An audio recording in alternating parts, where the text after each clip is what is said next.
the neighborhood started with former sharecroppers who had saved up enough money. A lot of people had been in the military during World War II and had saved up money and been able to buy these small parcels of land. I think the plots were about 50 by 100 square feet, and they cost $50. And these were, people who had saved up this money, and their dream was what every American's dream was to own land and build a home for their family and then have something to pass down to future generations. The community of Hyde Park in general started off as a neighborhood as peoples migrated from the Burke County and other surrounding areas, coming to this area, into the city to find jobs, to raise a family here. People took a lot of pride, I think, in the neighborhood and the fact that they really had built it. I mean, some people literally built their homes with their own hands, with scraps even from some of the scrapyard places around here. So they moved here to buy land and to build their homes and to raise their families. And I remember as a child, it was a good place to live. We had good neighbors. We grew up in the area, playing with each other, enjoying each other. Our parents taught us the do's and the don'ts, so they wanted us to carry on. At that time, when we were small, our families had gardens. You name it, we had it. We had corn, okra, tomatoes. We had sweet potatoes. We even had livestock. We even fed them the food that we grew also. It was just a time of growing up that we had the garden in the backyard, we had a cow in the backyard, and yes, we even had some pigs out there too. But often we would just share our crops and our food with others, and it was a time then when it was not a shame to go and borrow a cup of sugar from the neighbors next door. We used to play sandlot football, baseball. We had a nice baseball field, had a nice school that we played on. Nice schoolyard that we played on, a recreation, a basketball court, and everything seemed to way just disappeared out of Hyde Park. And then other things moved in. A lot of industry was surrounding it that we noticed later on in life as we got older.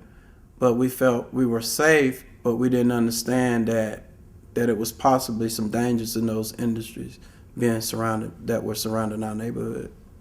In 1968, the neighbors came together, Ms. Mira Utley and some other, my parents, Mr. Willie Wells, and some of the other people came together, and they decided to form an organization after talking to then Commissioner Edward McIntyre, Commissioner Matthew Mulheron, talking to them about what we could do to improve the neighborhood. We didn't have any, as I said, we didn't have running water, we didn't have lights, we didn't even have paved streets, we had dirt streets.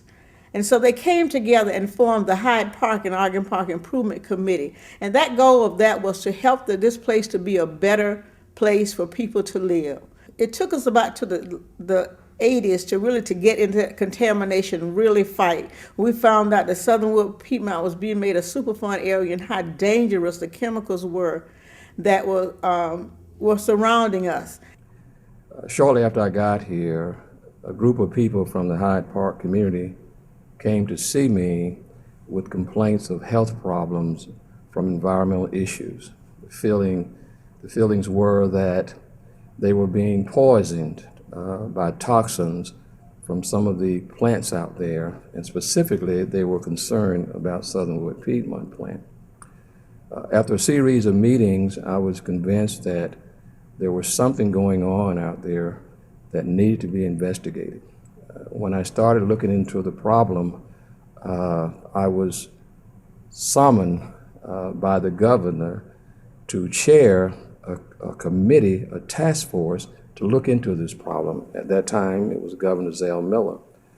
I chaired that task force for approximately a year and a half or so, in which we had people in the community as well as toxicologists, as well as scientists from MCG, as well as Savannah Riverside, to start looking into what might be going on out there.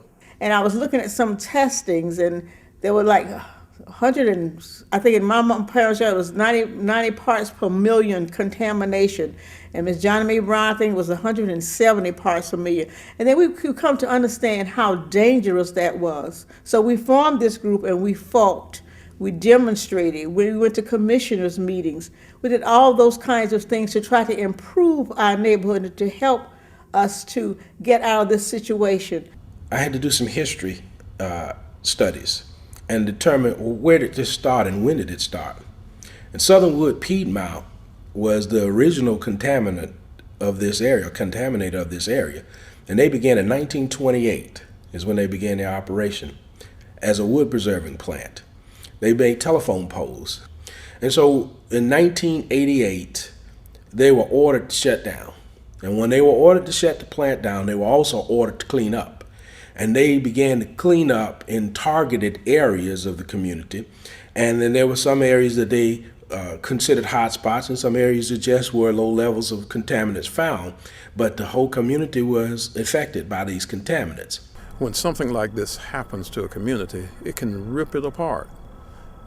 Because if the people that they entrust, the government agencies, the city leaders, don't step up and give them the support, the help that they need, they're in disarray. They don't know which way to go, and so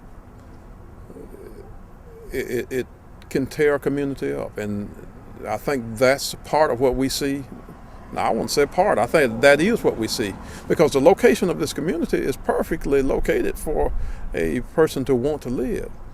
Man, but if the quality of life deteriorates, then nobody wants to put their kids and generations to come in danger of life.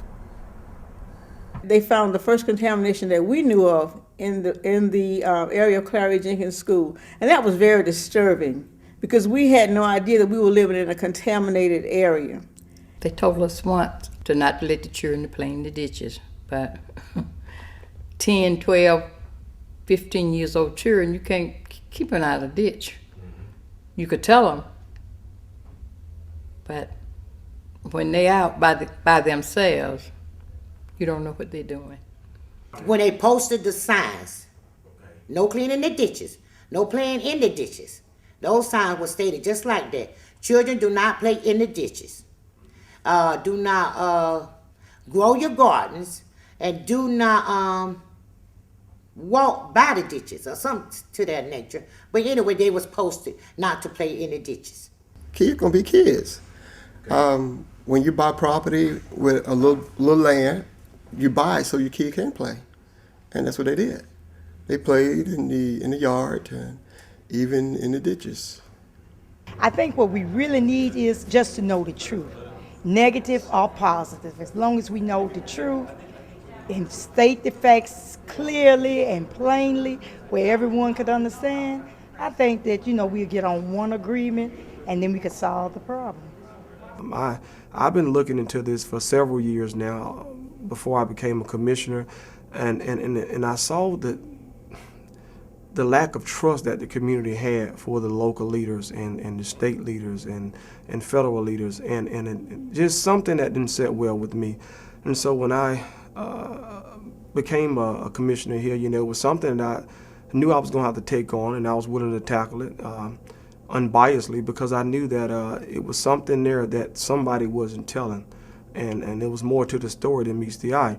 I knew that it was some things that I was going to have to do that probably haven't been done, and I was willing to do that. Anytime you can sit down with a group of people and compare ideas, it's a start, but it's only a start.